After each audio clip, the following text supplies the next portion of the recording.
morning, my friends and family. If you're new here, my name's Jody. If you're not, you already know my name. So I haven't done a walk through the garden in a couple weeks, and I wish I had a really great reason for it, like I've been doing fabulous things and traveling the world. But the truth is, my memory was full on my iPhone, and I needed to unload everything. So anyway, we've done a few things in the garden. We've been pulling some things out, but we'll take a quick walk and kind of see what's going on.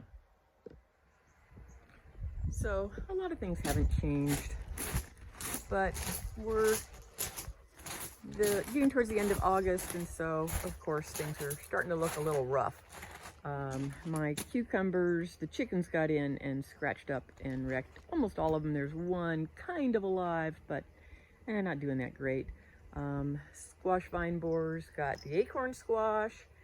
The gem squash that I planted here didn't come up, and they were old seeds, so I wasn't counting on a lot. Lots of kajaris still ripening, and it is starting to rain. So we've been getting some rain. We got, in the last, 48 hours or so, we got about 4 inches of rain, which we really needed. So that was really great. We haven't had rain in more than 2 months. So it is raining right now. I'm in the high tunnel, which is super lovely. And just not a lot going on in here. It's cooled down. Tomatoes are starting to set fruit again. So that's really good. I learned something very interesting that I didn't know. I always thought it was just the heat, the reason that tomatoes didn't set fruit in the, above 95 degrees. But what I found out it is, and it happens not with just tomatoes, it also happens with cucumbers and several things. And what actually happens is the pollen dries out so fast that it just can't get pollinated. So now that our temperatures are coming down, I'm starting to see blossoms actually setting fruit again. So that's kind of exciting.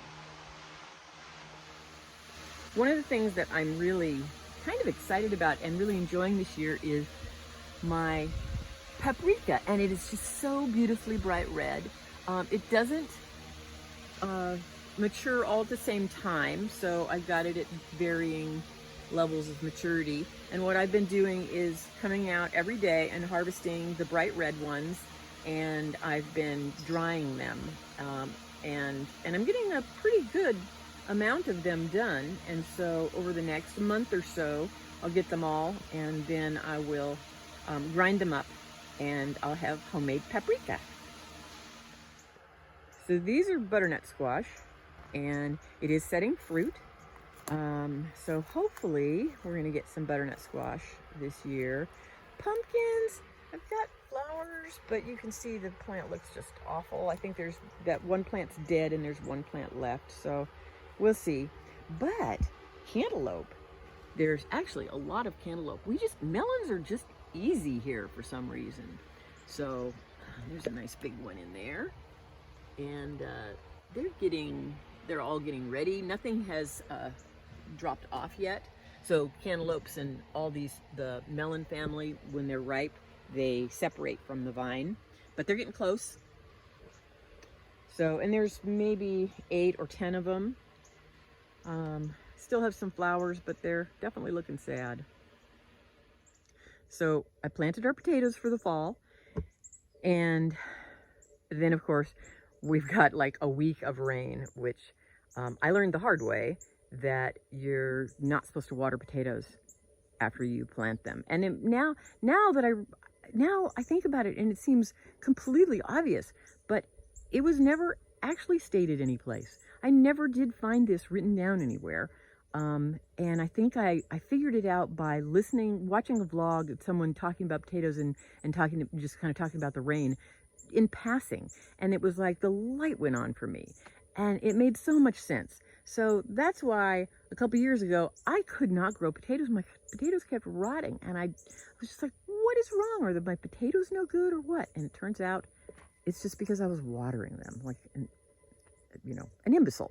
Anyway, so I planted potatoes, and then now we got this rain, so I just covered them, and hopefully this will work. So it totally makes sense. You don't want to start watering your potatoes until you start seeing foliage coming through the soil, because if they have leaves coming up, that means they have roots going down, and roots can use water, but a potato can't.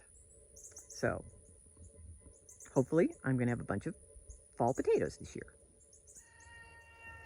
So I do have cucumbers, another round of cucumbers in here.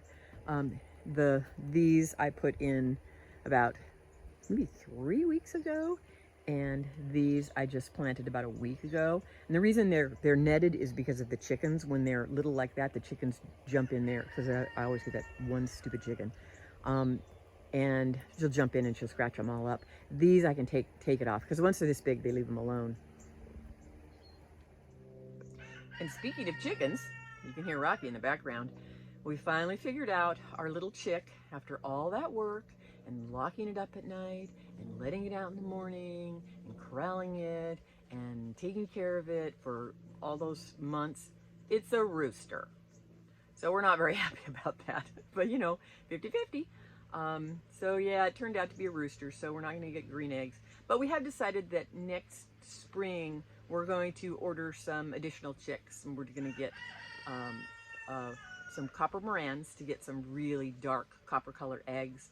We'll probably get another blue egger, and then we're going to get olive egger, and then there's also something that lays kind of a lilac, a pink lilac egg, and then probably something that lays a white egg. So we're going to add to our flock next year.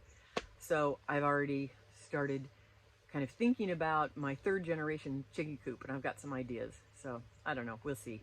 Anyway, but yeah, we got a rooster. So we have a neighbor that wants him, and they have only hens, and they'd like to have a rooster. But it's sometimes hard to introduce you can't introduce a chick because the hens will kill it, just one chick without a mama.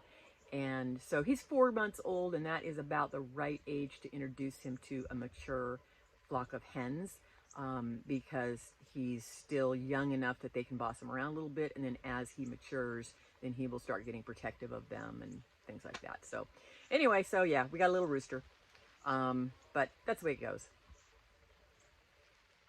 Well, that's about all that's going on around here. There goes Blue. Hope y'all have a wonderful day and wonderful week. Love y'all. Talk to you soon. Bye.